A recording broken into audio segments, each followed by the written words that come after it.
फिर से बता रहा हूँ कि आप जो भी सेकेंड ईयर है तो प्लीज़ प्लीज़ प्लीज़ आप लोग ये आगे बढ़ रहे हैं तो ऐसा मत कीजिए कि पीछे वाला चीज़ें भूलते चलिए। आपको नहीं PDF अगर आपको दिक्कत हो रहा है, बहुत सारा PDF हो गया होगा अभी तक सभी सब्जेक्ट में, कि nursingyan.com पर सब चीज़ अवेलेबल रहेगा। जाकर सीधा वहाँ पे आप पढ़िएगा, ना आपका मोबाइल में डाउनलोड करने का झंझट, ना खोजने का झंझट, ना कन्फ्यूजन का झंझट। ठीक है, जो भी टॉपिक पढ़ना हो nursingyan.com पर जाइएगा और वहाँ पे सब चीज़ अवेलेबल रहेगा। अभी धीरे धीरे काम चल रहा है वहाँ पे। ठीक है, बाकी आप रिवीजन कीजिए तो वीडियो में प्लेलिस्ट में जाइए और सीरियल वाइज वीडियो को रिवाइज करना शुरू कीजिए। चलिए MSc के बारे में देखते हैं। मेंटल स्टेटस एग्जामिनेशन के बारे में वर्णन करने के लिए पूछेगा, चलिए देखते हैं। मेरे डियर, परिचय सबसे पहले जान लीजिए कि आखिर यह MSc है क्या। देखिए दोस्तों, जिस प्रकार हम शारीरिक समस्याओं के डायग्नोसिस हेतु, निदान हेतु मरीज का शारीरिक परीक्षण करते हैं, इसी प्रकार से मानसिक रोगों के डायग्नोसिस व पहचान हेतु रोगी के व्यक्ति का मेंटल स्टेटस एग्जामिनेशन, मानसिक स्थिति का परीक्षण किया जाता है। नॉर्मल तौर पर समझिए कि कोई व्यक्ति को बुखार होता है तो डॉक्टर के पास जाता है, तो बुखार नॉर्मल अगर नहीं कुछ दिनों से ठीक हो रहा है तो मरीज डॉक्टर क्या करते हैं, उससे पूछते हैं कि कितने दिन से बुखार लग रहा है, बुखार का प्रकृति कैसा है, मतलब कब कब आ रहा है, कब कब जा रहा है, ये सारे चीज़ें पूछते हैं और उसके शरीर के जाँच करते हैं, उसके कुछ डायग्नोसिस लिखते हैं और जाँच होता है और पता चलता है कि कौन सी बुखार है, टाइफाइड है, डेंगू है, मलेरिया है। ठीक है, पता चलता है। उसी प्रकार से अगर किसी का मानसिक रोग स्थिति है, किसी का मानसिक स्थिति में समस्या है, मीन्स मनोरोग है, तो अब मनोरोग में भी अलग अलग जो है कैटेगरी होता है। ठीक है, किसी को मनोरोग बहुत लंबा वाला होता है, किसी को बहुत विध्वंसक वाला होता है, किसी को जो है होता है वह मतलब अजीब तरीका के होता है। तो इस प्रकार से मनोरोग भी अलग अलग होते हैं। तो जो साइकेट्रिस्ट होते हैं, जो मनोचिकित्सक होते हैं, वह अपने टेक्निक के जरिए, तकनीकों के जरिए जो है व्यक्ति के मानसिक स्थिति, मतलब उसके मन की स्थिति का जांच करते हैं और वही जो है मानसिक परीक्षण, मानसिक स्थिति का परीक्षण होता है। ठीक है, तो क्या कहेंगे कि जिस प्रकार से शारीरिक समस्या के लिए शारीरिक परीक्षण करते हैं, उसी प्रकार से अगर मनोरोग का समस्या है तो उसके मनोरोग का परीक्षण, मानसिक स्थिति का परीक्षण किया जाता है। ठीक है, तो ये तो हो गया नॉर्मल परीक्षण कि यह क्यों जरूरी है, समझ गए। अब देखिए यहाँ पे मानसिक स्थिति परीक्षण, मेंटल स्टेटस एग्जामिनेशन है क्या। मेरे डियर, मानसिक स्तर या मानसिक स्थिति का परीक्षण एक रोगी के मानसिक स्थिति का मूल्यांकन करने की रूपरेखा है। अब आप लोग को पता होना चाहिए कि मानसिक स्तर परीक्षण या मेंटल स्टेटस एग्जामिनेशन क्या है। तो सीधी सी बात है कि मानसिक स्तर परीक्षण मनोरोगी के मानसिक स्थिति का मूल्यांकन करने का एक तकनीक है या एक रूपरेखा है। ठीक है, जिसका प्रयोग कौन करता है, तो जिसका प्रयोग मनोचिकित्सक, साइकेट्रिस्ट जो मनोरोग के डॉक्टर होते हैं, उनके द्वारा इंटरव्यू के समय रोगी के मानसिक क्रियाशीलता का जांच किया जाता है कि व्यक्ति में क्या क्या चीज़ जो है कितना ज़्यादा एक्टिव है, कितना ज़्यादा नहीं एक्टिव है। जैसे इमोशन का जांच करते हैं, उसके विचारों का जांच करते हैं, उसके मूड के जो है उसके केंद्रता, कंसंट्रेशन के बारे में जानकारी लेते हैं, मेमोरी के बारे में जाँच करते हैं, जजमेंट पावर मतलब निर्णय लेने की क्षमता आदि चीज़ों का वह मूल्यांकन करते हैं और इन्हीं सभी का मूल्यांकन जो है क्या कहलाता है, मानसिक status examination, mental status examination कहलाता है। चीज़ों को समझ गए कि किसी भी अगर व्यक्ति का मानसिक स्तर जांचना हो तो जो मनोचिकित्सक होते हैं वह MSc का उपयोग करते हैं और MSc का उपयोग इसलिए करते हैं ताकि रोगी का जो मानसिक क्रियाशीलता है, एक्टिविटी है, वह कैसा है, उसका आकलन करने के लिए यह MSc किया जाता है। जैसे इमोशन का, थॉट का, मूड का, कंसंट्रेशन का, मेमोरी का, जजमेंट पावर का आदि चीज़ों का मूल्यांकन करते हैं और फिर पता करते हैं कि व्यक्ति में क्या समस्या है, किस प्रकार के समस्या है मानसिक रोग का। ठीक है, तो यह MSc एक तरह का एग्जामिनेशन है, परीक्षण है जो किया जाता है मनोचिकित्सक के द्वारा इंटरव्यू के माध्यम से। ठीक है, चलिए ये हो गया। अब इंटरव्यू मैं आपको पहले पढ़ा ही दिया, इंटरव्यू के टेक्निक भी बता दिया हूँ, तो इंटरव्यू समझते ही हैं। अब यहाँ पे देखिए मानसिक स्तर परीक्षण की रूपरेखा। अब हम लोग वही तकनीक देखेंगे या रूपरेखा देखेंगे, formation of mental status examination. कुल आपको ए से लेकर आई तक पॉइंट मिलेगा, ABCDEFGHI, कुल 9 पॉइंटे को आप लोग को ध्यान में रखना पड़ेगा, तब जाके आप जो है मेंटल स्टेटस के पॉइंटों को आप लिख पाएंगे। सबसे पहला पॉइंट आता है मेंटल स्टेटस एग्जामिनेशन में, वह होता है समान बाहरी रूप एवं व्यवहार। मतलब कोई व्यक्ति है, उसका समान तौर पर बाहरी रूप, मतलब उसके बाहर से जो चेहरे का एक्सप्रेशन है वह कैसा दिखता है और उसका व्यवहार कैसा है, इस चीज़ की जानकारी लेने के लिए जो है, इस चीज़ के स्थिति के पता करने के लिए जो है मनोचिकित्सक उसका जो है कुछ चीज़ें करते हैं, कुछ चीज़ें उनके अंदर देखते हैं रोगी के अंदर।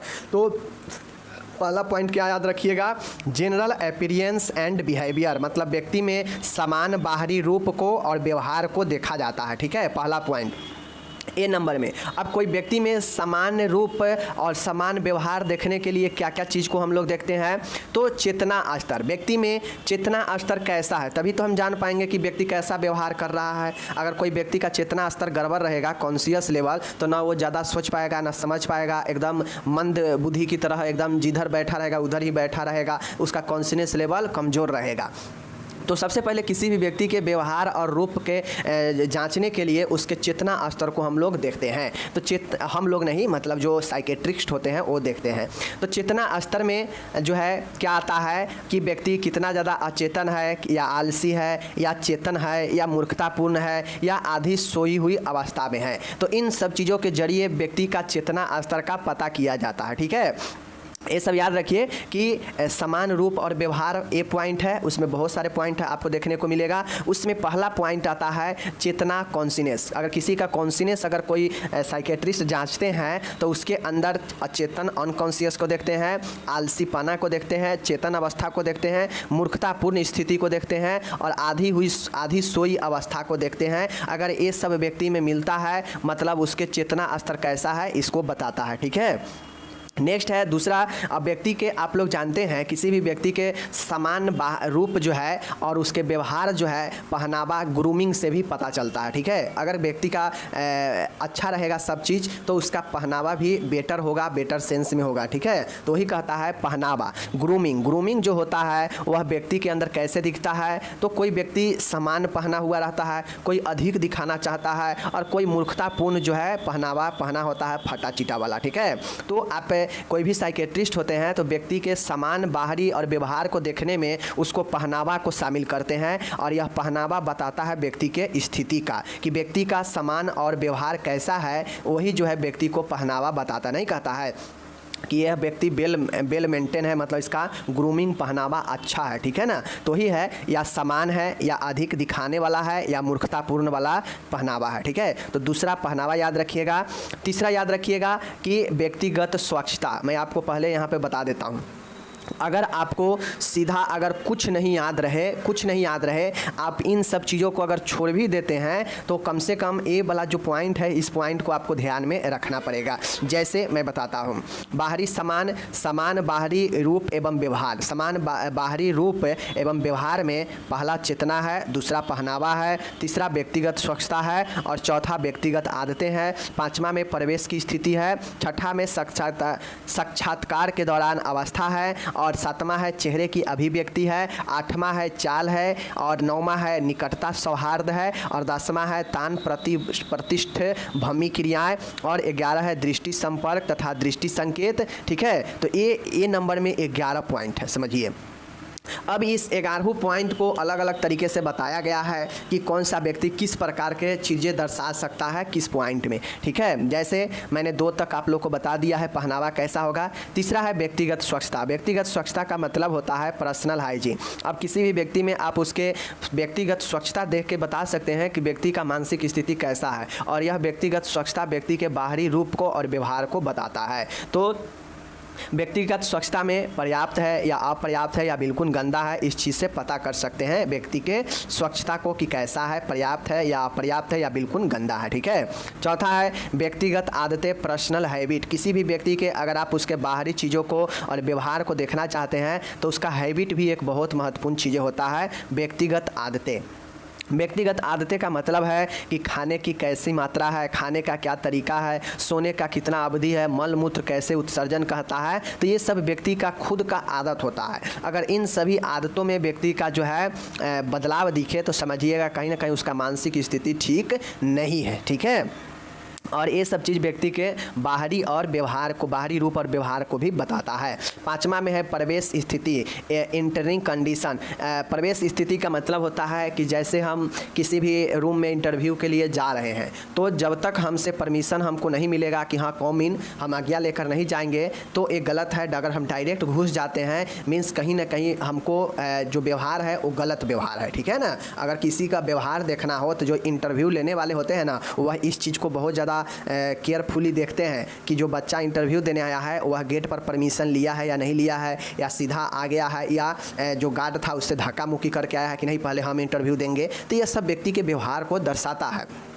तो व्यक्ति के प्रवेश स्थिति को अगर जांचना हो तो उसमें देखना चाहिए कि उसकी अपनी इच्छा से आई है या वह बलपूर्वक आया है या प्रेरित करके लाया गया है। होता यह है कि कितना को अपनी इच्छा से जाता है इंटरव्यू में, कितना होता है कि बलपूर्वक जाता है, मतलब जोर लगा के गार्ड उड को साइड करके रूम में सीधा प्रवेश कर जाएगा, कहेगा कि नहीं पहले हम इंटरव्यू देंगे, तो बलपूर्वक। या फिर जो इंटरव्यू लेने वाला है वही खुद उसको प्रेरित करके लाया गया है। तो इस चीज़ से हम प्रवेश की स्थिति देखते हैं। ठीक है, छठा है साक्षात्कार के दौरान अवस्था, पोस्ट्यूर। अब इंटरव्यू के दौरान व्यक्ति का जिसका मेंटल स्टेटस का एग्जामिनेशन हो रहा है उसका स्थिति इंटरव्यू के दौरान कैसा है, ये बताता है कि इंटरव्यू के दौरान खुली है या बंद है। ठीक है, तो यह व्यक्ति के अवस्था को बताता है। ठीक है, सातवां है चेहरे की अभिव्यक्ति, फेशियल एक्सप्रेशन। अब आप जब जाते हैं इंटरव्यू में तो आपके व्यवहार में, आपके समान रूप में इस चीज़ को बहुत ज़्यादा देखा जाता है कि व्यक्ति बहुत ज़्यादा घबरा जाता है, डरा डरा सा रहता है,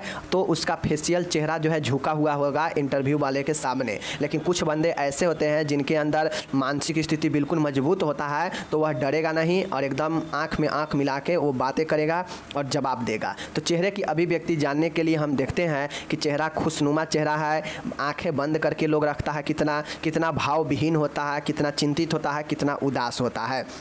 तो फेशियल एक्सप्रेशन में ये सब चीज़ें होता है ना, तो ये सब चीज़ें जो है हम लोग देखते हैं व्यक्ति के अंदर, और जो भी साइकेट्रिस्ट होते हैं वह चेहरे के अभिव्यक्ति में ये सब चीज़ें देखते हैं। आठवां में है चाल। अब व्यक्ति के व्यवहार और उसके समान रूप को पता करना है तो उसको चाल को देखिए, उसके चाल कैसा होगा। कुछ लोग ऐसे होते हैं जो छोटे छोटे कदमों में विश्वास रखते हैं और आराम से चलते हैं। कुछ ऐसे व्यक्ति होते हैं जो काफ़ी तेज़ से चलते हैं और लड़खड़ा जाते हैं, लड़खड़ाहट भरी रहता है। तो इस प्रकार से हम चाल से भी व्यक्ति को पकड़ सकते हैं, उसके व्यवहार को, उसके समान रूप को। ठीक है, तो चाल भी बताता है। नौवां है निकटता सौहार्द। निकटता सौहार्द का मतलब होता है कि व्यक्ति का सौहार्द कैसा है, कैसा वह शांति में है या बहुत ज़्यादा उसको दिक्कत हो रहा है सौहार्द बनाने में, यानी वह तुरंत सौहार्द बना लेगा या कठिन से या स्थापित नहीं कर पाएगा। मतलब वह तालमेल कैसा बना पाएगा, या तुरंत बना लेता है या कठिन होता है बनाने में या स्थापित कर ही नहीं पाएगा सौहार्द। तो ये 9वां पॉइंट होगा। 10वां है तान प्रतिष्ठभूमि क्रियाएं, मतलब कैटाटोनिक एक्टिविटीज़। व्यक्ति में कैटाटोनिक एक्टिविटीज़ देखने का मतलब होता है कि वह व्यक्ति स्वयं के अपने आप से जो है काम कर रहा है, या वह आज्ञाकारी है, या नकारात्मक वृत्ति वाला है, या अत्यधिक सहयोग वाला है। तो यह कैटाटोनिक एक्टिविटीज़ में व्यक्ति को ये सब चीज़ें दिखा जाता है। ठीक है, नेक्स्ट देखिएगा 11 और लास्ट में है दृष्टि संपर्क अथवा दृष्टि संकेत। अब हम किसी के समान रूप या व्यवहार को चेक करते हैं तो उसके दृष्टि संपर्क को और दृष्टि संकेत को, मतलब आई कांटेक्ट और आई जो है संकेत को हम लोग कैसे देखते हैं। कोई लोग होते हैं जो समान रहते हैं, कोई अस्थिर होते हैं, कोई अटपटे होते हैं और कोई बिल्कुल कठिन होता है जो सबसे संपर्क नहीं साध पाता है। तो इस प्रकार से ये 11 पॉइंट को हम लोग ए नंबर में लिखेंगे। समान रूप और व्यवहार के स्थिति को चेक करने में यह 11 पॉइंट, यह 11 तरीके से व्यक्ति के व्यवहार को और समान रूप को, स्थिति को हम लोग या जो भी साइकेट्रिस्ट होते हैं वह जांचने के लिए उपयोग करते हैं। तो ये पहला पॉइंट हो गया, ए नंबर समाप्त हो गया। बी नंबर में है आवाज़ व बात करना। किसी व्यक्ति में स्पीच एंड टॉक कैसा है, इस चीज़ को हमें पता करना है कि मतलब आवाज़ और बात कैसा कर रहा है व्यक्ति। तो इस चीज़ के पता करने के लिए भी अलग अलग पॉइंट है, देख लीजिए। पहला है बोलने की प्रक्रिया, व्यक्ति बोल कैसे रहा है, इसका प्रोसेस कैसा है, या वह स्वतः बोलने लग रहा है, या हिचकिचा के बोल रहा है, या बिल्कुल मौन रह रहा है। तो सबसे पहले आवाज़ व बात करने की जो जाँच है, उसमें सबसे पहला पॉइंट ये होता है कि व्यक्ति का बोलने की प्रक्रिया, मतलब व्यक्ति बोलने कैसा बोल रहा है, या वह ऑटोमेटिक शुरू हो जा रहा है बोलने के लिए, या हिचकिचा के बोल रहा है, या बिल्कुल बोल ही नहीं रहा है मतलब मौन है। तो यह बोलने की प्रक्रिया को हम लोग जांचते हैं आवाज़ व बात करने की स्थिति को, ठीक है। दूसरा है, अब हम दर को जांचते हैं कि कोई व्यक्ति बात या आवाज़ जो है किस दर से कर रहा है, या वह समान तौर पे कर रहा है, या मंद गति से कर रहा है, या बहुत तेज़ी से कर रहा है। तो इन तीनों के से हम लोग पता करते हैं कि व्यक्ति में आवाज़ व बात करने की स्थिति कैसा है, समान है, मंद है, या तीव्र है। तो यह दर को पता चलता है, किसका दर, आवाज़ व बात करने की दर, ठीक है। आवाज़ व बात करने की प्रतिक्रिया समय, मतलब व्यक्ति कैसा रिएक्ट कर रहा है आवाज़ व बात के समय, समान तौर पे कर रहा है, या अति अल्प मतलब बिल्कुल थोड़ा कर रहा है, या देर से दे रहा है, या अस्पष्ट दे रहा है। मतलब व्यक्ति बात करते समय कैसा प्रतिक्रिया दे रहा है, उसका प्रतिक्रिया समय कैसा है, या वह जवाब जो है देरी से दे रहा है, या फिर अति जो है अल्प दे रहा है, या नॉर्मल जैसा देना चाहिए वैसा दे रहा है, या अस्पष्ट दे रहा है। तो यह बात व आवाज़ करने की प्रतिक्रिया के समय को बताता है, हम जांच सकते हैं। यह सब के सब व्यक्ति के मानसिक स्थिति को बताता है, ठीक है। यह देखिए, यह बहुत नज़दीकी क्वेश्चन है, इसको आप लोगों को ध्यान से पढ़ना पड़ेगा, समझ रहे हैं। चौथा है स्पष्टता व समानता। अब कोई व्यक्ति जो आवाज़ दे रहा है, जो बात कर रहा है, उसमें कितना ज़्यादा क्लियरिटी और रिलेशन है, मतलब वह व्यक्ति बात को स्पष्ट ढंग से, आवाज़ को स्पष्ट रूप से संबंधित करके बोला है, नहीं बोला, या संपर्कहीनता है, मतलब उसमें कोई भाव नहीं है। तो ये भी हो सकता है, अगर कोई भाव नहीं होगा, संपर्कहीन होगा, तो व्यक्ति का मानसिक स्थिति गड़बड़ होगा। अगर वह स्पष्ट और संबंधित होगा तो बिल्कुल उसका मानसिक स्थिति सही होगा। पाँचवा है प्रासंगिक। प्रासंगिक का मतलब होता है रिलीवेंस, मतलब पूर्ण प्रासंगिक है, कभी कभी अप्रासंगिक, पूर्ण अप्रासंगिक। तो प्रासंगिक होनी चाहिए आपके आवाज़ व बात करने की जो टोन होनी चाहिए वह क्या होनी चाहिए, प्रासंगिक होनी चाहिए, अर्थपूर्ण होनी चाहिए, ताकि अगर आप कुछ भी बोल देंगे तो इसका मतलब आपके अंदर आपका स्टेबिलिटी नहीं है, आपके अंदर आवाज़ व बात करने की कैपेसिटी कम हो गया है, तो यह आपके मानसिक स्थिति को बताएगा। अगर आप बिल्कुल प्रासंगिक रूप से जवाब देते हैं तो क्या होगा, सही होगा। अगर थोड़ा थोड़ा मतलब कभी कभी आप अप्रासंगिक भी कर दे रहे हैं, या पूर्णतः अप्रासंगिक ही कर रहे हैं, तो यह आपके मानसिक स्थिति के आवाज़ व बात करने की स्थिति को बताता है, ठीक है। एंड छठा है यहाँ पे बोलने का तरीका। आपके बोलने, आप बात कर रहे हैं किसी से, या आपके जो साइकेट्रिस्ट जो इंटरव्यू ले रहे हैं और एमएससी कर रहे हैं, मेंटल स्टेटस एग्जामिनेशन कर रहे हैं, तो उसमें आपके बोलने का जो बात व आवाज़ का जो टेक्निक है, जिसको जांच करना है कि बात और आवाज़ को कैसे जांच करें किसी व्यक्ति में, तो आपके बोलने का तरीका से आपके आवाज़ को और आपके बात करने की शैली को कोई जो है जांच सकता है, ठीक है। तो बोलने का तरीका, क्या आप प्रलोभन वाला बोली बोल रहे हैं, मतलब किसी को लोभ में फंसाने वाला मीठा बोली, या धमकी भरा बोली बोल रहे हैं, या आदेश देने वाला बोली बोल रहे हैं। तो यह बोली जो है व्यक्ति के बात करने का और उसके आवाज़ यानी टोन को बताता है, बोलने का तरीका को, ओके।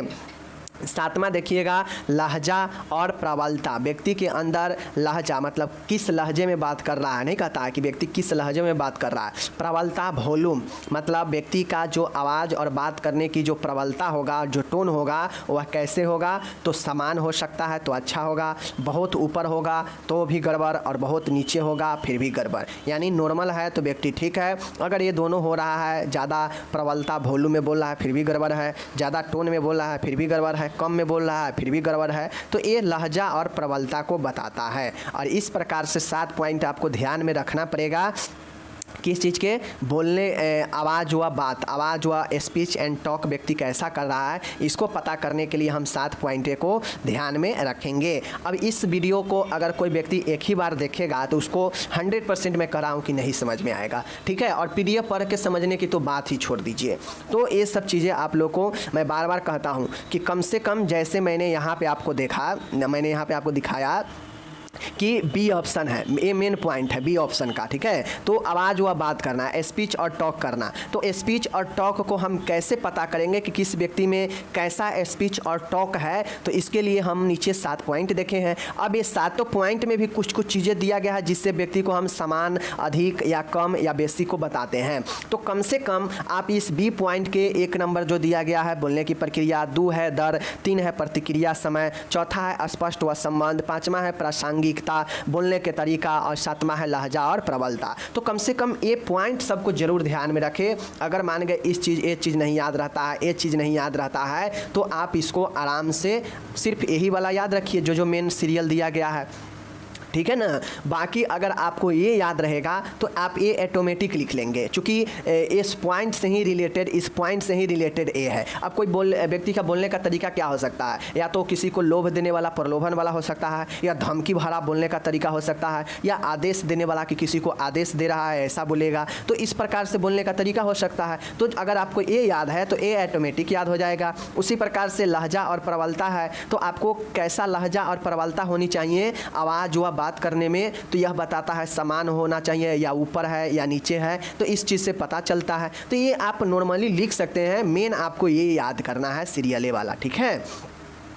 अब बी के बाद हम लोग आते हैं सी नंबर में, मूड के बारे में, मनोदशा के बारे में, यानी मन के बारे में। अब किसी व्यक्ति के मन कैसा है इसको हम लोग कैसे जांचेंगे, तो उसके मनोदशा के प्रकार, मूड के प्रकार। अब व्यक्ति के मूड कैसा है, मूड के प्रकार से हम लोग जान सकते हैं। जैसे व्यक्ति चिंतित है, या डरा हुआ है, या बहुत ज़्यादा उग्र है, या उदासीन है, या बहुत ज़्यादा खुश है, तो ये मनोदशा के प्रकार को हम लोग यहाँ से पकड़ सकते हैं कि व्यक्ति का मनोदशा कैसा है, मूड के पता करने के लिए, ठीक है। अब है दूसरा मनोदशा की बनावट, कंसिस्टिंग ऑफ मूड, व्यक्ति का मन जो है कैसा बन रहा है, इसको भी हम लोग पकड़ सकते हैं। तीसरा है मनोदशा का स्थायित्व, स्टेबिलिटी ऑफ मूड, व्यक्ति का जो मन का स्थिति है, या क्या वह अस्थायी है उसमें, या वो परिवर्तन हो रहा है बार बार, तो इस चीज़ को हम पता कर सकते हैं व्यक्ति के मनोदशा के स्थायित्व को, ठीक है। उसी प्रकार से अब आइए डी नंबर में। डी नंबर में है विचार। अब किसी के व्यक्ति के विचार को हमें पता करना हो, मन के स्थिति को जांचने के लिए, तो विचार में हम लोग कैसा कैसा चीज़ों को जांचेंगे। सबसे पहले कंटेंट्स ऑफ थॉट, विचारों की विषय वस्तु। अब व्यक्ति का विचार का विषय वस्तु कैसा है, इच्छाएं हैं, या उत्पीड़न है, या आत्महत्या है, या असहायता है, निराशा है, अपराध वाला है, व्यर्थता है, गौरव विषय वाला है, या विनाश वाला है। विषय वस्तु को हम लोग पता करते हैं। किसी भी विचार के विषय वस्तु को पता करके हम व्यक्ति के अंदर के विचारों को ज्ञात कर सकते हैं, ठीक है। व्यक्ति का विचार हो सकता है अपराध वाला भी, निराशा वाला भी, असहायता वाला भी, आत्महत्या वाला भी, उत्पीड़न वाला भी, ठीक है, विनाश वाला भी। ये सब तरह के जो है व्यक्ति के विचार हो सकते हैं, और यह विचार के विषय वस्तु होता है, ठीक है। तीसरा है विचारों का स्तर। अब व्यक्ति के विचार का स्तर कैसा है, क्या वह शंका वाला है, शंका कर रहा है अब विचार के माध्यम से, या उसका विचार में भ्रम उत्पन्न हो रहा है, या उसके विचार में कोई अपराध उत्पन्न हो रहा है, या उसके कोई रोग से रिलेटेड कोई भ्रम हो रहा है विचार में, या उसके अंदर भ्रम है, कोई भी चीज़ का भय है कोई भी चीज़ को लेकर, तो यह विचारों का स्तर होता है। तो अगर हमें विचार का स्तर पता करना होगा तो हम देखेंगे कि उसमें कोई विकार नहीं तो है शंका का, या विभ्रम है, या अपराध है, या रोग भ्रम है, या फोबिया का कोई स्तर है। तो ये सब विचारों का स्तर बताता है, कंटेंट ऑफ लेवल बताता है, ठीक है। अब विचार की धारा कैसा है, व्यक्ति थॉटफुल है, या उसका विचार बहुत ज़्यादा उड़ रहा है इधर से उधर, या फिर वो नियोलॉगिज्म है, अर्थहीन शब्दों का रचना कर रहा है। तो इस प्रकार से विचार का धारा क्या है, प्रोग्रेशन लेवल को हम लोग पता कर सकते हैं। तो यह जो है विचार को पता करने का, विचार की स्थिति को पता लगाने का, थॉट का यह तीसरा पॉइंट है, और यह आपके समाप्त हो गया, ठीक है।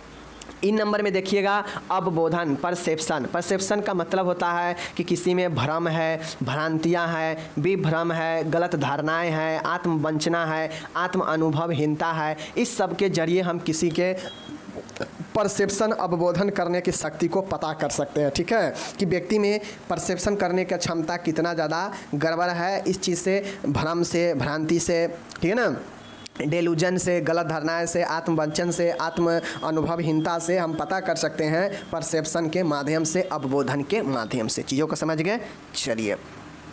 एफ है अंतर्दृष्टि, इनसाइट। इनसाइट का मतलब होता है अंतर्दृष्टि। अंतर्दृष्टि का मतलब होता है कि अपने अंदर के मानसिक स्थितियों के बारे में पता होना, अपने आप को समझना। तो रोगी द्वारा अपने व्यक्ति, स्थान, रोग के कारण व रोग की वर्तमान स्थिति को समझने की क्षमता अंतर्दृष्टि कहलाती है। अंतर्दृष्टि का मतलब होता है कि व्यक्ति को अपने खुद के बारे में पता होना कि वह व्यक्ति कहाँ है, किस प्रकार का उसका व्यक्तित्व है, कैसे स्थान पर है, उसके अंदर रोग का कारण क्या है, ठीक है, उसके अंदर वर्तमान में कौन सा रोग है। इन सब को अगर वह खुद को लिए समझ रहा है, मतलब उसके इनसाइट पावर सही है और यह व्यक्ति को उसके मन के स्थिति को भी बताता है। अगर कोई व्यक्ति अपने अंदर अपने इनसाइट में अपने चीज़ों को, अपनी स्थिति को, अपने रोगों के बारे में नहीं समझ रहा है, मतलब उसका इनसाइट फेल हो गया है, कहीं ना कहीं वो उसका मानसिक प्रॉब्लम है। तो अगर मन की स्थिति को जानना है तो इनसाइट भी एक महत्वपूर्ण चीज़ें है, ठीक है। नेक्स्ट है यहाँ पे ध्यान संकेंद्रण, कॉन्सेंट्रेशन। अगर किसी व्यक्ति को आपको जानना है कि व्यक्ति कितना ज़्यादा ध्यान केंद्रण कर रहा है तो उसको रोगों का ध्यान जो है स्थिर हो सकता है या अस्थिर हो सकता है। जो रोगी होता है उसका ध्यान या तो स्थिर हो सकता है या अस्थिर हो सकता है और इससे उसके मन की स्थिति को ज्ञात कर सकते हैं। अगर उसका मन स्थिर होगा तो उसका मानसिक स्थिति सही होगा, अगर उसका मानसिक स्थिति गड़बड़ होगा तो उसका जो ध्यान होगा वह अकेंद्रित होगा, मतलब अस्थिर होगा, ठीक है। एंड सेकेंड लास्ट है स्मरण शक्ति, मेमोरी पावर। अब किसी व्यक्ति के अंदर आपको अगर मेमोरी जानना है, उसके मन की स्थिति को भी बताता है। अगर व्यक्ति का मेमोरी सही है, मतलब सब चीज़ उसको याद है, उसके अंदर मेमोरी कैपेसिटी बढ़िया है, तो वह अच्छा से सब चीज़ बताएगा, पुराने चीज़ों को भी याद कर लेगा अच्छा से और याद रख पाएगा। लेकिन जहाँ भी उसका मेमोरी लॉस होगा, मेमोरी पावर डाउन होगा, तो कहीं ना कहीं उसका मानसिक स्थिति उत्पन्न होगा, वह मंदबुद्धि या एमनेसिया, मेमोरी लॉसेज का प्रॉब्लम हो सकता है। तो जिससे होता है कि व्यक्ति का मानसिक स्थिति गड़बड़ा जाता है। तो मानसिक स्थिति के परीक्षण के लिए मेमोरी का भी जो है स्थिति का परीक्षण किया जाता है। व्यक्ति की वह योग्यता जिसके द्वारा मस्तिष्क में जो भी एकत्रित सूचना है, जमा सूचना है, उसको मस्तिष्क के चेतन में दोहराया जा सके, स्मरण शक्ति कहलाता है। स्मरण शक्ति का मतलब होता है कि कोई व्यक्ति के अंदर का वह योग्यता जो अपने पूर्व के सूचनाओं को मस्तिष्क में एकत्रित करके रखता है और ज़रूरत पड़ने पर चेतन मन में दोहराता है, मतलब बुलाता है, लाता है, वही स्मरण शक्ति कहलाता है, ठीक है। तो स्मरण शक्ति से भी किसी व्यक्ति के हम जान सकते हैं उसके मन के स्थिति को। 9वां नंबर है यानी आई नंबर का है जजमेंट पावर, कैपेसिटी पावर। अगर व्यक्ति के किसी विशेष परिस्थिति में व्यक्ति द्वारा प्रति स्थिति का आकलन व प्रतिक्रिया करने की योग्यता निर्णय क्षमता कहलाती है। यह व्यक्ति की बुद्धिमत्ता, ज्ञान, एकाग्रता व जागरूकता पर निर्भर करती है। इसका आकलन निम्न प्रकार से किया जा सकता है। अब देखिए, व्यक्ति का निर्णय क्षमता जो है आप अनेकों तरीके से कर सकते हैं। कैसे? तो व्यक्ति के बुद्धि कैसा है, ज्ञान कैसा है, उसका एकाग्रता कैसा है, उसका जागरूकता कैसा है, इससे व्यक्ति के निर्णय क्षमता पर क्या होता है, प्रभाव पड़ता है। और व्यक्ति का निर्णय क्षमता व्यक्ति के जो है स्थिति को, मानसिक स्थिति को बताता है। जो अपने कामों, अपने लक्ष्यों के प्रति अगर सजग है, वह निर्णय ले पा रहा है, वो समायोजन बना पा रहा है, तो उसका निर्णय क्षमता बेहतर होगा, जजमेंट पावर, तो उसका मानसिक स्थिति भी सही होगा। लेकिन व्यक्ति अगर अपने निर्णय को नहीं ले पा रहा है, अपने कामों को जो है डिसीजन लेने में उसको कठिनाई हो रहा है, मतलब उसको जो है निर्णय लेने की क्षमता लॉस हो रहा है, तो उस कंडीशन में वह जो है मानसिक स्थिति गड़बड़ाएगा और वह मनोरोग का पेशेंट बन जाएगा। तो इस प्रकार से मैंने आपको कुल ए से लेकर आई तक मैंने पॉइंटें बताया और इन सब पॉइंट को याद रखकर आप किसी भी व्यक्ति के मन के स्थिति को जाँच सकते हैं। कौन कौन पॉइंट है एक बार रिपीट कर देते हैं, देख लीजिए। निर्णय क्षमता था, स्मरण शक्ति था, कंसंट्रेशन ध्यान केंद्रण था, इनसाइट था, ठीक है, परसेप्शन अवबोधन था, उसके बाद विचार है, उसके बाद है आपका यहाँ पे मनोदशा, मतलब मन की स्थिति है, उसके बाद यहाँ पे देखिएगा नेक्स्ट है आपका, देखिएगा यहाँ पे आवाज़ व बात करने का तरीका को जांच कर सकते हैं, पता कर सकते हैं उसके चीज़ों को। और फर्स्ट वाला है समान रूप और समान बाहरी रूप और व्यवहार पता करने के लिए हम इन सब चीज़ों को यानी कुल 9 पॉइंटों को ध्यान में रखेंगे और उसके अंदर क्या क्या चीज़ें हो सकता है उस चीज़ों को ध्यान में रखेंगे तो आप आराम से मानसिक स्तर का परीक्षण कर सकते हैं या ऐसे ही मानसिक स्तर का परीक्षण होता है। मैंने आपको पहले ही बताया कि यह क्वेश्चन बहुत इंपॉर्टेंट है, बड़ा होगा, इसलिए मैंने आज एक ही क्वेश्चन कराया है। इसको आप लोग कम से कम 2 बार जरूर देखिए, तब जाके समझ में आएगा, तब जाके मंदबुद्धि जो है आपके चाइल्ड हेल्थ में भी है और यहाँ पे मेंटल हेल्थ में भी है। तो इस कारण से मैं आपको यहाँ पे पढ़ा दे रहा हूँ, तो चाइल्ड हेल्थ में मैं में नहीं पढ़ाऊँगा, ठीक है, क्योंकि सेम चीज़ें हैं। वहाँ पे आपको मेंटल रिटार्डेशन मंद बुद्धि के बारे में पूछेगा, ठीक है। और चूँकि मंद बुद्धि भी एक मेंटल डिसऑर्डर ही है, इसलिए हमें मेंटल हेल्थ में पढ़ना है। और यह एक बच्चे के रोग में भी आता है, तो इसलिए वहाँ में भी पढ़ना है। तो सिर्फ आपको ये चीज़ें अंतर देखना है कि बच्चा के अगर बारे में पूछेगा चाइल्ड हेल्थ में, तो वहाँ पे बालक के लिए मंद बुद्धि को लिखिएगा, लिखाएगा सब चीज़ सेम, लेकिन वहाँ पर थोड़ा सा इंक्लूड बालक बच्चा करना पड़ेगा, ठीक है, बस यही है, बाकी सब चीज़ सेम है। चलिए हम इसको देख लेते हैं। अब एक क्वेश्चन 10 नंबर में पूछता है, तो कहता है परिभाषित करें, इसके वर्गीकरण एवं सूची बनाएं कारणों का, और इसके रोकथाम व नर्सिंग प्रबंध लिखे। इसी प्रकार से आपको यह क्वेश्चन पूछता है 10 नंबर में, ठीक है। चलिए हम इसको देखते हैं क्या होता है। मेंटल डिसऑर्डर का मतलब होता है, सीधी सी बातें समझिए, कि जब किसी भी अगर हमें बच्चा के लिए लिखना पड़ेगा तो लिखेंगे कि जब किसी यह एक मानसिक विकार है, और जब बच्चे का IQ लेवल, इंटेलिजेंस क्यूटेंट अगर 70 से कम हो जाता है, तो उसे मेंटल रिटार्डेशन के श्रेणी में रखा जाता है, ठीक है। डिटेल से देख लीजिए। मानसिक मंदता या मंद बुद्धि वह अवस्था है जिसमें समान बुद्धिमत्ता, औसत से कम एवं अनुकूल व्यवहारों यथा सोचना, सीखना, सामाजिक, व्यवहारिक व सांस्कृतिक समायोजन इत्यादि में विकार या कमी होता है। समान बुद्धिमत्ता मतलब नॉर्मल इंटेलिजेंस जो IQ होता है, IQ लेवल वह 70 से कम होने पर व्यक्ति को मंद बुद्धि के श्रेणी में रखा जाता है। तो यहाँ पे हम जनरली पढ़ रहे हैं इसलिए व्यक्ति दिया गया है, लेकिन हम चाइल्ड हेल्थ में लिखेंगे तो चाइल्ड हेल्थ में क्या लिखेंगे कि 70 से कम होने पर बालक को मंद बुद्धि के श्रेणी में रखा जाता है। बस यही अंतर है, समझ गए, दूसरा कोई अंतर नहीं है। अब जाहिर सी बात है, आप लोग जानते होइएगा, कोई मंद बुद्धि के आदमी होता है या मंद बुद्धि का कोई बच्चा होता है, तो एक समान व्यक्ति से अलग वो अपना व्यवहार प्रदर्शित करता है, ठीक है। उसका जो सोचना होगा, जो सीखना होगा, उसमें भी फ़र्क होगा। जो एक नॉर्मल बच्चा सीखेगा, तो एक मेंटल रिटार्डेशन मंद बुद्धि वाला बच्चा उसी चीज़ को ज़्यादा समय लेगा, ठीक है, या हो पाएगा कि वह कितना चीज़ को सीख भी नहीं पाएगा। तो यही है कि सोचना, सीखना और साथ में सामाजिक क्रिया, व्यावसायिक क्रिया और सांस्कृतिक चीज़ों में उससे जो है विकार उत्पन्न होगा या कमी आएगा। जाहिर सी बात है, कोई मंद बुद्धि वाला बच्चा है या व्यक्ति है, तो असमान बुद्धिमत्ता वाला से कम एवं अनुकूल व्यवहार, सोचना, समझना, सामाजिक व्यवहार, व्यावसायिक, सांस्कृतिक समायोजन में कमी आएगा ही आएगा। जो एक समान व्यक्ति जो अपना व्यवहार करेगा, जो सोचेगा या जो उसका सीखने का जो क्षमता है, कहीं ना कहीं समान व्यक्ति से जो है कम होगा, इसमें मानसिक मंदता वाला में या मंदबुद्धि वाला में। तो यही जो है हमारा क्या कहलाता है, मंदबुद्धि कहलाता है। और मंदबुद्धि वाला बच्चा हो या व्यक्ति को 70 से कम IQ लेवल वाले के श्रेणी में रखा जाता है। तो यही हमारा मेंटल रिटार्डेशन हो गया। इस चीज़ को आप लोग को देखना है, ठीक है। अब सीधा सोचिए कि कोई एक समान व्यक्ति है और एक जो है मंद बुद्धि वाला व्यक्ति है। तो जो समान व्यक्ति अपना व्यवहार, अपना सोचना, अपना सीखना, अपना सामाजिक, व्यावसायिक, सांस्कृतिक, मतलब इसका जो हर समायोजन जो होगा समान व्यक्ति वाला का, वह मंद बुद्धि वाला से डिफरेंट होगा। समान होगा, वो अपने तरीके से सब चीज़ को करेगा, सब चीज़ सोचता है, समझता है, सीखता है नॉर्मल तरीके से। लेकिन एक मंद व्यक्ति होगा या मंद बच्चा होगा, तो उसको कोई भी चीज़ सीखने, समझने, समायोजन बनाने में, व्यवहारों को प्रदर्शित करने में उसको समय लगेगा, या जो है उसमें कमी आएगा, या फिर उसमें विकार होगा। तो यही चीज़ जो है आपके क्या होते हैं, मानसिक मंदता यानी मंदबुद्धि होते हैं। और इससे जो श्रेणी में बांटा गया कि IQ लेवल कम 70 से कम वाले बच्चे को या व्यक्ति को मंदबुद्धि के श्रेणी में रखा जाता है। तो ये चीज़ें यहाँ पे यही मंदबुद्धि हो गया, समझ गए। चलिए अब हमें इंटेलिजेंस क्वेश्चन का जो है देख लीजिए, IQ के आधार पर वर्गीकरण। अब ये जो मेंटल रिटार्डेशन है, इसको बताया गया है हमारे मानसिक IQ लेवल को जो है अलग अलग जो है डिफरेंट श्रेणी में बांटा गया है। तो इधर है IQ लेवल और इधर है श्रेणी। कौन से व्यक्ति किस IQ लेवल के किस श्रेणी में होते हैं, इसको आपको जानना बेहद ज़रूरी है, और इसे आपके एग्ज़ाम में भी लिखना पड़ता है, ठीक है। तो आप देख लीजिए, यहाँ पे आपके सामने में सारा चीज़ें हैं। देखिए यहाँ पे कहता है कि IQ, ठीक है, कहता है कि IQ लेवल है, इधर बुद्धि लब्धि है और इधर श्रेणी है। इधर IQ लेवल होगा और इधर जो है कैटेगरी है।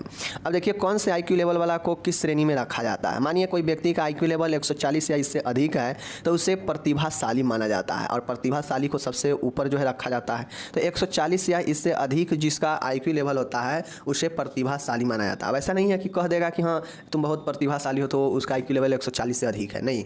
IQ लेवल चेक करने पर अगर वह 140 या उससे ऊपर आ रहा है, तब जाके वह प्रतिभाशाली व्यक्ति के अंदर आएगा, ठीक है ना। तो ये चीज़ें समझिएगा। उसके बाद है प्रतिभाशाली से एक स्टेप थोड़ा नीचे आइएगा तो वह अति श्रेष्ठ होता है। ठीक है, अति श्रेष्ठ का मतलब है कि 140 या इससे ऊपर तो हम देख चुके हैं कि प्रतिभाशाली है, तो कहीं ना कहीं अब 140 से कम वाला ही जो है अति श्रेष्ठ में होगा। तो यही चीज़ें हैं 120 से लेकर 139 तक अति श्रेष्ठ में, चूँकि 40 और 40 से ऊपर वाला प्रतिभाशाली है तो 40 से कम ही ना, तो 40 से कम 39। ठीक है, 39 तक 120 से लेकर 139 तक अति श्रेष्ठ के श्रेणी में आता है। ठीक है, याद रखिएगा। अब फिर से देखिए यहाँ पे कितना कितना घटा रहा है, 20-20 का अंतर है, 20-20 में। ठीक है, लास्ट वाला में देख लीजिए यहाँ पे। अब देखिए 120 है, हो गया। अब 139 तक हम ले चुके हैं और यहाँ 120 से इंक्लूड कर चुके हैं, तो अब यहाँ पे जो होगा वह क्या होगा, 119 तक ही होगा। एक एक के छोड़ के चलना है। अब 110 से है, ठीक है, देख लीजिए 110 से है, यहाँ पर ध्यान दीजिएगा। 110 से 119 तक श्रेष्ठ बुद्धि है। ठीक है, 110 से 119 तक श्रेष्ठ बुद्धि है, इस चीज़ को ध्यान में रखिए। आगे है यहाँ पे 190 नहीं होगा, यह 90 है, सीधा इसको गलत कीजिए, काटिए। 90 से 109 तक के जो व्यक्ति होगा वह समान बुद्धि का होता है, नॉर्मल। ठीक है, नॉर्मल आईक्यू का। उसके बाद 80 से 89 तक जिसका बुद्धि का आईक्यू लेवल होता है वह मंद बुद्धि के आता है। ठीक है, मंद बुद्धि के आता है, समझ गए। 70 से 79 तक जो होता है वह सीमांत क्षीण बुद्धि होता है, याद रखिएगा। 70 से 79 तक जो लेवल होता है वह क्या होते हैं, सीमांत क्षीण बुद्धि होता है। 70 से जो कम होता है उसे हम लोग निश्चित क्षीण बुद्धि कहते हैं। ठीक है, निश्चित क्षीण बुद्धि कहते हैं। ओके, आगे देखिएगा यहाँ पे 50 से 69 है, 50 से 69 वाला है अल्प बुद्धि। ठीक है, 50 से 69 अल्प बुद्धि। अब यहाँ पे है 20 से 49 तक मूर्ख बुद्धि और 20 से कम जड़ बुद्धि, इडियट जिसे कहते हैं। तो माय डियर, इसको आपको देखिए याद करना कुछ नहीं है। लास्ट वाला में सब में जो है देख लीजिए 9-9 के जगह पर आके छोड़ा हुआ है, देख रहे हैं ना, सब में 9-9 के जगह पर आके छोड़ा हुआ है। बस सिर्फ आपको ये ध्यान रखना है कि किसमें 20 का अंतर है और किसमें जो है आपके 10 का अंतर है। जैसे यहाँ पे देखिए 140 से अधिक, 140 है, इससे अधिक तो प्रतिभाशाली होगा, इसमें कोई कन्फ्यूजन नहीं।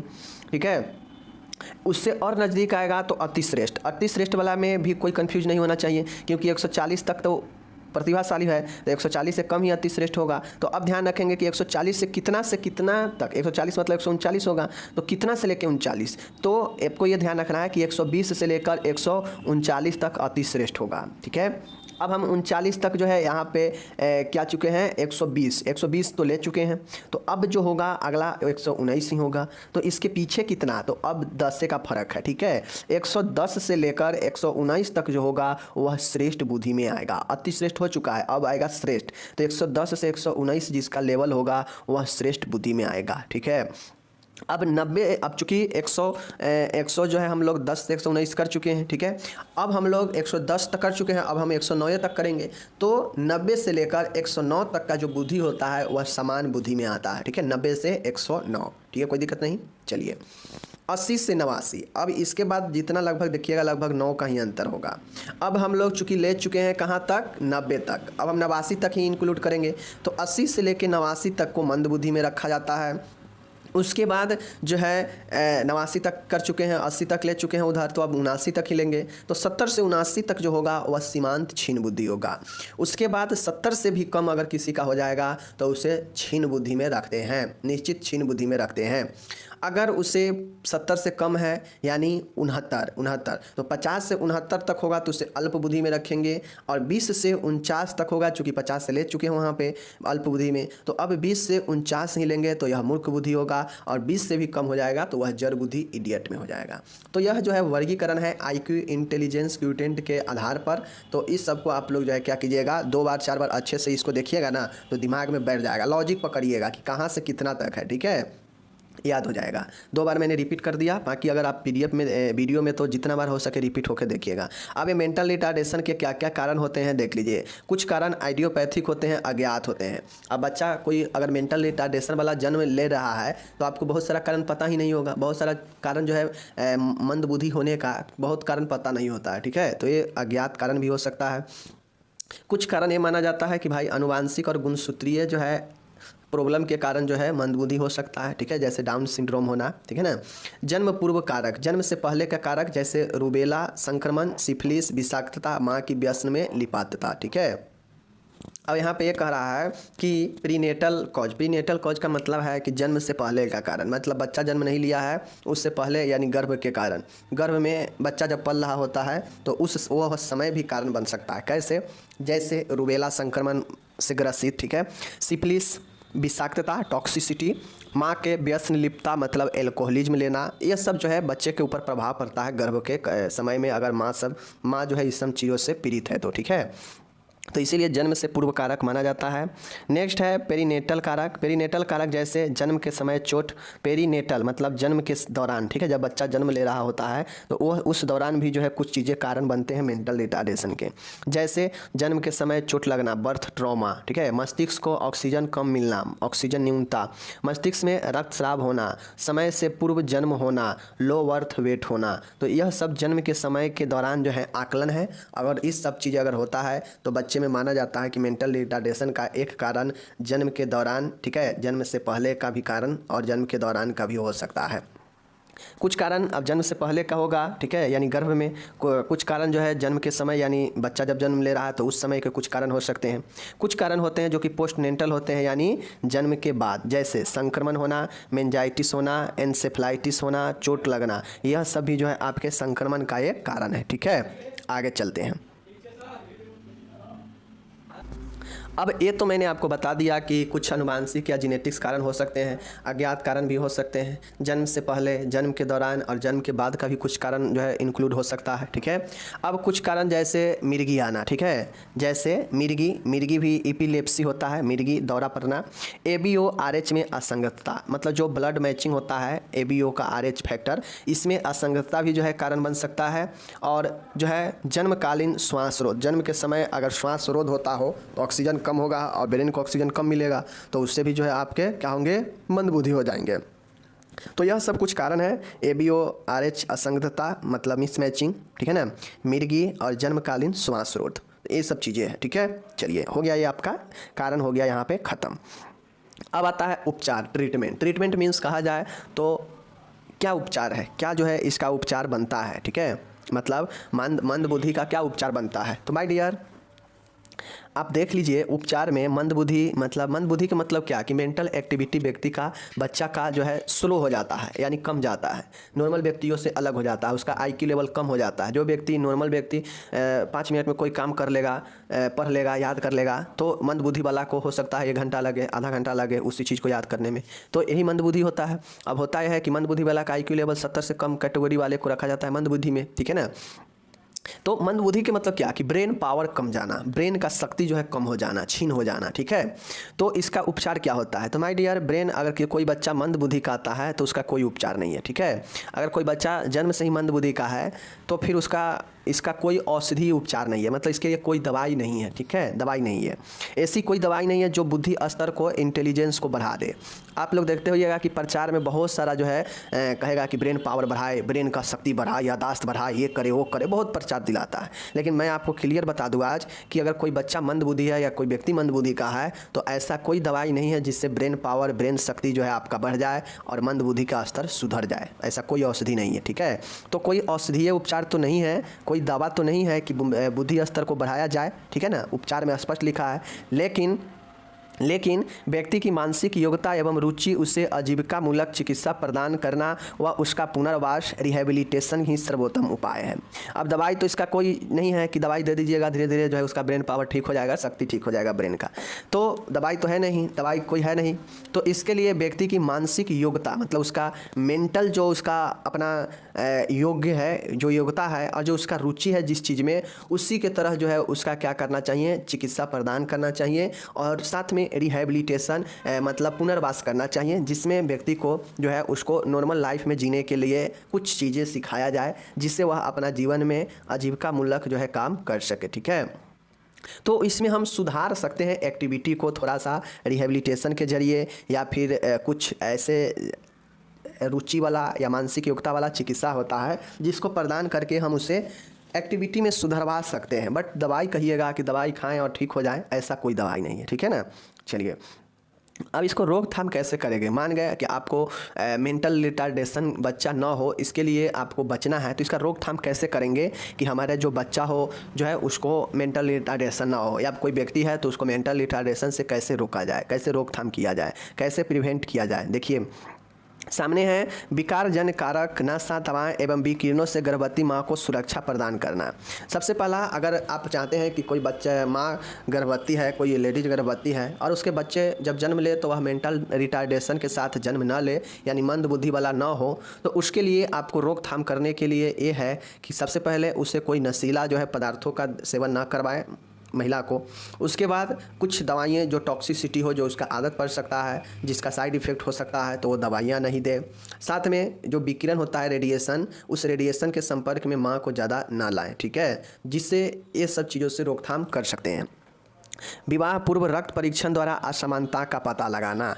अब आप ये चीज़ को पता लगाएं विवाह से पूर्व। जब देखते होइएगा कि बहुत ऐसे घर होते हैं जहाँ पे विवाह से पहले जो है लड़का लड़की का ब्लड को जो है क्या किया जाता है, टेस्ट किया जाता है, पता लगाया जाता है कि इसमें कौन सा फैक्टर है, उसमें कौन सा फैक्टर है, ठीक है। तो विवाह से पूर्व रक्त परीक्षण द्वारा अगर असमानता है तो उसको पता लगाया जाता है। अगर ये चीज़ें असमान है तो उसको वहीं पर शादी कट जाता है, समझ गए। बहुत लोग में ऐसा होता है। तीसरा है उपयुक्त प्रसव देखभाल, ठीक है, उपयुक्त प्रसव पूर्व देखभाल। अब आपको अगर चाहते हैं कि हमारा बच्चा या किसी का बच्चा जन्म से जो है मंदबुद्धि का ना हो, तो आपको जो है जन्म के समय अच्छे से देखभाल करना पड़ता है, ठीक है। जन्म के समय हो गया या जन्म से पहले हो गया, यानी गर्भ की अवस्था में महिला को अच्छे से देखभाल किया जाता है, समझ रहे हैं। आगे देखते हैं, जेनेटिक विकार होने पर संतान उत्पत्ति नहीं करनी चाहिए। अगर मान गए कोई अनुवांशिक विकार लगता हो कि कोई जेनेटिकल प्रॉब्लम है, तो संतान की उत्पत्ति नहीं करना चाहिए। अगर आपको जब तक एवर्सन आप लोग पढ़िएगा थर्ड ईयर में, तो एवर्सन मतलब गर्भपात होता है। तो जब लगे कि हाँ हम जो है बच्चा अभी भ्रूण जो है इतना पीरियड में है कि हम एवर्सन करवा सकते हैं, और आपको लगे कि कोई जेनेटिकल प्रॉब्लम है, तो जो है बच्चा को संतान उत्पत्ति नहीं करना चाहिए, बच्चा उत्पन्न ही नहीं करना चाहिए, ठीक है। क्योंकि मान गए अगर नहीं उत्पन्न करिएगा तो आपको ये टेंशन नहीं ना रहेगा कि हाँ हमें जो है एक मंदबुद्धि को जो है ज़िंदगी भर ढोना है, उसे ये करना है। तो इसलिए आप उससे बढ़िया है, टेंशन से बचना है तो बच्चा को उत्पत्ति ही नहीं करे। एक तो बढ़िया है ना कि मंदबुद्धि से बढ़िया कि आप ऐसे ही रहे, अच्छा है। पांचवा है प्रस्तुति अस्पताल में ही होनी चाहिए। अब हो सकता है जन्म के समय चोट उठ लगे, ठीक है ना, ऑक्सीजन की कमी वगैरह हो जाए, तो इससे भी मेंटल रिटार्डेशन आगे हो सकता है। तो उसके लिए प्रस्तुति जो है अस्पताल में ही करवाए, जहाँ पे अच्छे से देखभाल होगा। रक्त संबंधी में विवाह नहीं करनी चाहिए। अब यहाँ पे स्पष्ट कहा है कि आप जो है अपने ब्लड रिलेशन रक्त संबंधियों में विवाह नहीं करनी चाहिए, ठीक है ना। आगे देखिए, 7वां नंबर है 35 वर्ष की उम्र के पश्चात महिलाओं को गर्भधारण करने से बचना चाहिए। अब देखते होइएगा आजकल तो मॉडर्न ज़माना चल गया है, लोग 30 साल में शादी करता है लड़की सब भी, ठीक है ना। तो देखते होइएगा कि 5 साल ऐसे ही गुजार लेता है, 35 साल हो जाता है। तो वैसे वैसे कहीं देखते होइएगा अच्छे अच्छे घर में भी बच्चा जो है पोमल टाइप का हो जाता है, मीन्स यूँ कहा जाए तो मंदबुद्धि का जो है हो जाता है, ठीक है। देखिए देखते होइएगा शहर के खासकर बच्चा सब बड़ा बड़ा हो जाएगा और उसका जो है बिहेव एकदम बच्चे की तरह रहेगा, मतलब अपने जो है जन्म आयु से जो है पीछे चलता है उसका दिमाग। तो ये क्यों होता है? ये इसीलिए होता है कि ज़्यादा उम्र में शादी होगा, ज़्यादा उम्र में शादी होगा, महिला के ज़्यादा होगा, और ज़्यादा होने पर वह ज़्यादा समय में अगर वह गर्भधारण करती है और उसका जो बच्चा है कारण बनता है यही होने का, ठीक है ना। तो 35 वर्ष से बचना चाहिए किसी महिला को कि 35 वर्ष से अधिक होने पर बच्चे को गर्भधारण जो है बच्चे गर्भधारण नहीं करे, यानी बच्चे को जन्म न दे, ठीक है। 8वां है, यदि एक बच्चा मंदबुद्धि हो तो अगले गर्भधारण से पूर्व विशेषज्ञ चिकित्सकों से जो है परामर्श ले। अब मान गए किसी कपल के एक बच्चा मेंटल रिटार्डेशन से ग्रसित हो गया है, ठीक है, एक बच्चा मंदबुद्धि का हो चुका है ऑलरेडी। अब प्रेगनेंसी के समय महिला है तो गर्भधारण से पहले, मतलब गर्भ को धारण करने से पहले डॉक्टर से सलाह लेनी चाहिए कि हाँ हम अब कैसे जो है प्लानिंग करें कि अब मेरा बच्चा जो है मेंटल रिटार्डेशन ना हो, क्योंकि एक ऑलरेडी हो चुका है। तो अच्छे उचित डॉक्टर से सलाह लेनी चाहिए, ठीक है। 9वां है, देख लीजिए आगे देखिए कि प्रसव के दौरान पूर्ण सुविधा होनी चाहिए ताकि जन्म के समय चोट व अस्वसन के कारण होने वाली मंदबुद्धि को रोका जा सके। अब यहाँ पे है कि लेबर जब हो रहा हो तो अगर आपके पास उपयुक्त मतलब समुचित संसाधन अगर उपलब्ध होगा तो आप बच्चे को ऑक्सीजन लेवल कम होने पर ऑक्सीजन देंगे, ठीक है, चोट से बचाव होगा तो बच्चा को मंदबुद्धि होने का खतरा कम रहेगा। लेकिन आप घर पर करा लेते हैं तो ऑक्सीजन अगर कम रहेगा बच्चा को तो अब ना ऑक्सीजन मिलेगा, ठीक है। अगर चोट लगने का खतरा ज़्यादा होता है क्योंकि वहाँ पे टेक्निक वाला आदमी सब, नॉलेज वाला आदमी सब नहीं होता है कि कैसे कराना है लेबर को। तो इस कारण से कभी भी अस्पताल में कराएं और वहाँ जहाँ पे भी आप कराएं प्रसव वहाँ पे समुचित प्रबंध होनी चाहिए। 10वां है बच्चे को पूर्ण अपनत्व, प्रेम, श्रेष्ठ पोषण, उचित टीकाकरण एवं संवेदी उद्दीपन प्रदान करे। अब देखिए यहाँ पे एक ही लाइन में लिख दिया है ना, पूर्ण अपनत्व प्रेम, इस लाइन को आप चाहे तो 10वां लाइन में लिखे। श्रेष्ठता अपनापन, ठीक है ना, इसको 11 पॉइंट में लिखे। समुचित पोषण जो है, अच्छा पोषण प्रदान करना चाहिए, इसको 12 पॉइंट में लिखिए। उचित टीकाकरण दे, 13 पॉइंट में लिखे, ठीक है। तो ये एक लाइन में लिख दिए हैं, लेकिन इसको आपको अलग से जो है काट के लिखना है, मैंने अभी बता भी दिया। तो यह सब जो है जरिए आप रोकथाम मेंटल रिटार्डेशन को कर सकते हैं। आगे है कुछ नर्सिंग प्रबंध है। नर्सिंग मैनेजमेंट क्या होगा देख लीजिए। मंदबुद्धि बालक की देखभाल के लिए माता पिता को उचित शिक्षा दें। अब मान गया कोई बच्चा मंदबुद्धि के हो ही गया है, जन्म ले ही चुका है, तो उसको देखभाल के लिए माता पिता को शिक्षा प्रदान करेंगे कि कैसे देखभाल करनी है। महिला रोगी के लिए रज्जो धर्म के समय विशेष देखभाल प्रदान करें। अगर कोई महिला रोगी है, ठीक है, खासकर वह महिला है, अब ऐसा थोड़ी ना है कि मेंटल रिटार्डेशन सिर्फ जो है बॉय में ही होगा, गर्ल्स में नहीं होता है। मान गया बच्चा जन्म लिया, वह लड़की है और वह भी मंदबुद्धि का है, देखते भी होइएगा बहुत लड़की में भी मंदबुद्धि हो जाता है। तो मंदबुद्धि होने के बाद व्यक्ति अपने आप को जो है अच्छे से देखभाल नहीं कर पाता है, तो उस कारण से जो है मंदबुद्धि वाला अगर महिला हो, लड़की हो, तो अगर और खासकर वह अपने यौना आरंभ में हो, तो वहाँ पे रजो धर्म के समय उसे विशेष देखभाल करनी चाहिए साफ़ सफाई के, क्योंकि हो सकता है वो साफ़ सफाई का अपना ध्यान न रखे, ठीक है। तीसरा है माय डियर, मंदबुद्धि के पास किसी तरह के तेज धार वाले उपकरण जैसे चाकू, ब्लेड, औजार आदि न छोड़े। अब जो मंदबुद्धि के बच्चा हो या कोई व्यक्ति हो, वह जो है मंदबुद्धि में वो कुछ भी कर लेता है, कुछ भी जो है उटपटा सा करेगा, तो उसके पास कभी भी चाकू, ब्लेड, औजार आदि न छोड़ना चाहिए, तेज धार वाले उपकरण। चौथा है रोगी को टॉयलेट ट्रेनिंग कराएं। अगर रोगी बच्चा है तो उससे टॉयलेट ट्रेनिंग करवाएं, क्योंकि मंदबुद्धि वाला देखते होइएगा कि बैठे बैठे जो है पैंट में ही जो है टॉयलेट कर लेगा, ठीक है ना, तो इसको जो है ट्रेनिंग देनी चाहिए। पाँचवा है रोगी को डांटे नहीं, वह उसके प्रश्नों एवं समस्याओं को धैर्यपूर्वक समाधान करे। अब कभी भी जो भी बच्चा हो या सियाना हो, अगर वो मंदबुद्धि का है तो उसको डांटे नहीं, उसको प्रश्नों को, समस्याओं को धैर्यपूर्वक समाधान करे कि क्या कह रहा है, उसे क्या चाहिए, ठीक है ना। छठा है माय डियर, रोगी व उसके दैनिक कार्यों के बारे में समझाए, वह कार्यों को करने में सहायता करे। अब जो भी रोगी है मेंटल रिटार्डेशन के, उसको दैनिक कार्यों को करने में सपोर्ट करे, उसे समझाएं, ठीक है। एंड सातवां है रोगी को पुनर्वास के लिए अस्पताल में नियमित जाँच कराते रहें एवं उपचार लेते रहें। अब रोगी को पुनर्वास के लिए हमेशा उपचार करते रहें, ठीक है, उससे जो है नियमित अस्पताल में लाकर जांच कराते रहें और उपचार लेते रहें। यही कुछ मेंटल रिटार्डेशन वाला का नर्सिंग प्रबंध है। तो मैंने क्या क्या बताया, मेंटल रिटार्डेशन क्या होता है, IQ लेवल का वर्गीकरण बताया, ठीक है, कारण बताया, ठीक है। उसके बाद मैंने बताया कि रोकथाम उपचार क्या है, ठीक है। तो उपचार में तो कोई दवाई है नहीं, बस उससे जो है हम लोग आजीविका के लिए जो है उसका चिकित्सीय प्रबंध कर सकते हैं, ठीक है ना, सहायता कर सकते हैं और उससे पुनर्वास दे सकते हैं, यही उपचार है। आगे उसका रोकथाम कैसे करेंगे ताकि जो है मंदबुद्धि का बच्चा ना हो, अगर हो जाए तो उसके लिए क्या करेंगे, ठीक है, इतना। आगे है नर्सिंग देखभाल, तो मैंने टोटल बता दिया। तो इस चीज़ को आपके एग्जाम में 10 नंबर में पूछ सकता है। धन्यवाद, मिलेंगे अगले वीडियो में, नमस्कार।